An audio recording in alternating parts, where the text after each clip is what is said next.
All right, just because I haven't given you quite enough things to be worried about. As you get older, your net worth increases. Especially once you hit your 50s, your kids are moving out, the house is paid down. But if you're not raising kids and your house is paid for, your expenses have dropped. But you've been at your job for 30 years, your income's high. That split generates net wealth. And we are our richest in the last 10 years before we retire. At that point, you liquidate your stocks and your bonds and you go into T-bills and cash, because if there is a market or a currency crash, you will never be able to recover. So you have more and more money as you age until you're 65 and then it goes away. Normally, this hasn't really mattered, because normally this is what our demographic profiles have looked like. It's a standard pyramid. Children at the top, children at the bottom, retirees at the top, everyone else stacked up in between. And normally, the thin slice of 65-year-olds that retire, one, it's not a very big chunk of the population, so it's not a big deal. And two, there are more 64-year-olds below that and 63-year-olds below that and so on. And it's the same percentage every year that step back. So it doesn't really move things for society at large. But starting in the late 1940s, the Americans made globalization possible, which meant instead of you in your own economy having to generate the steel and the computers and the aluminum and the food and the energy all by yourself, you could focus on the things you did well and sell them abroad at a premium and then import the other stuff that you didn't have. Everyone could play. And as we all specialized, our incomes went up, and we all moved into cities to take the manufacturing and the services jobs. When you live on the farm, you live differently. Kids are free labor, you have a whole bunch of them. When you move into the city, kids are really expensive, questionable habits. And adults aren't dumb. So we've gone in this country in the last century and a half from having 7 kids on average to 2.2, right? Here's where we are now because of that change in behavior. The baby boomers, the largest generation we have ever had, is on the verge of retirement. In fact, on average, our baby boomers retire in the 4th quarter of this year. Which means, for the last couple of years, we see this ever-increasing pace of transfer of assets from those stocks and bonds into those T-bills and cash. And the result is much higher capital costs. We know that from January of last year to December of next year, capital costs have to increase by at least a factor of 5 because of a lack of supply. That's independent of anything the Fed does. The fact that the Fed is trying to deal with an inflation explosion at the same time, which might generate an economic turning, that's just bad luck and bad timing. So 5x increase in prices for capital, assuming the Fed stops right now, assuming the war stops right now. We know that there's a lot of ESG programs out there for green tech that if you raise the cost of capital by 100 or 500 basis points, they don't work anymore. Start thinking of 1,000 basis points. We're going to be there in less than 2 years. That's the capital side. There's also a labor question. The boomers are the largest generation we've ever had. Half of them will be retired by the end of this year. They are being replaced by a smaller generation. We've always known this was going to happen. We've known this was going to happen since the last of the Gen Xers were born in 1980. Are you ready? It's not going to work. This is a structural issue. This isn't people quietly quitting. This isn't COVID, although COVID did speed a few things up. This is demographic. If you want more workers who are 40, you needed to start 41 years ago. That's just how it works. I'm not going to draw a picture for you. Okay, next generation down, Gen X. This is my generation. We are part of the 2nd smallest generation in American history. And when we look at the boomers, I mean, mostly we're just filled with disgust. But we have learned from them, even if it's just learned what not to do.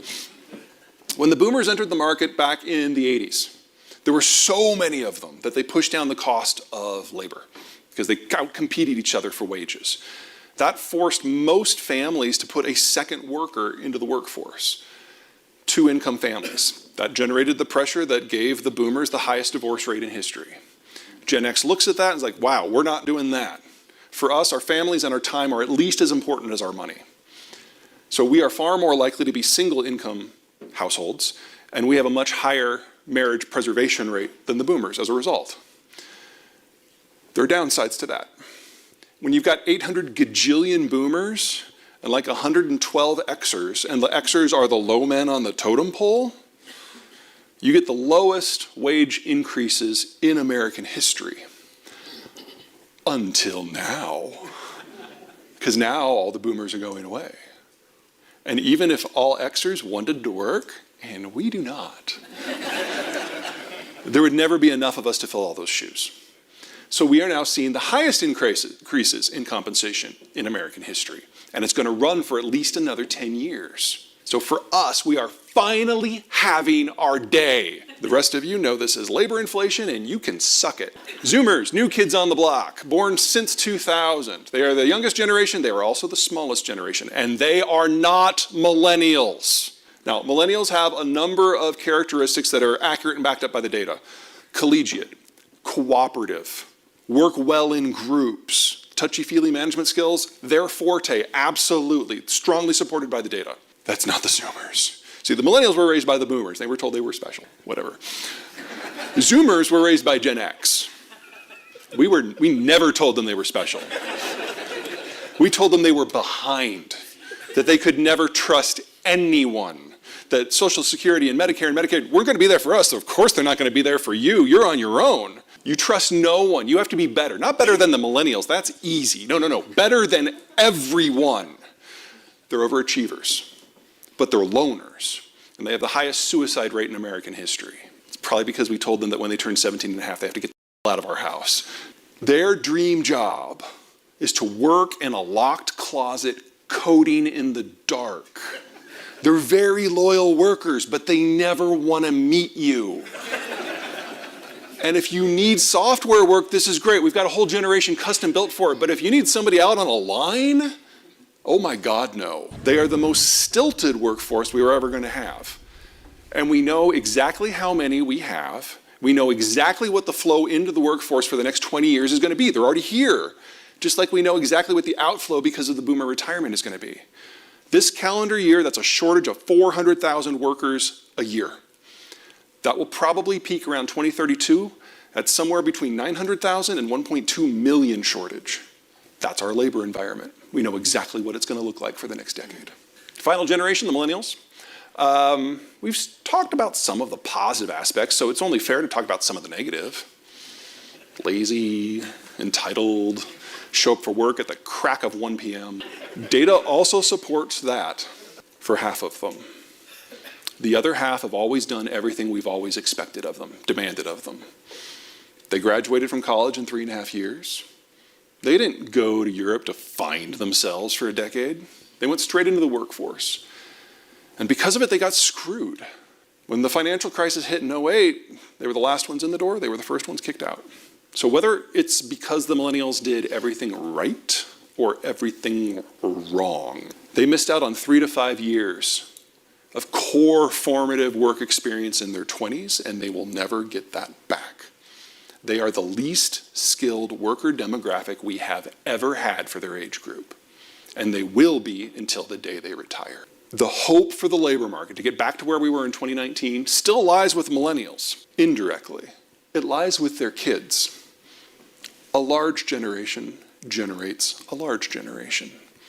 All we have to do for the labor market to fix itself is wait for the millennials to have their kids, for them to grow up, get trained, and then enter the workforce, which will first happen in large number in the year 2042. It's not often that you get an economist telling you exactly what's going to go down for 20 years. Run with it. Don't wait 3 months or 6 months or 9 months or 90 months if you need to hire. It will not get better than it is now.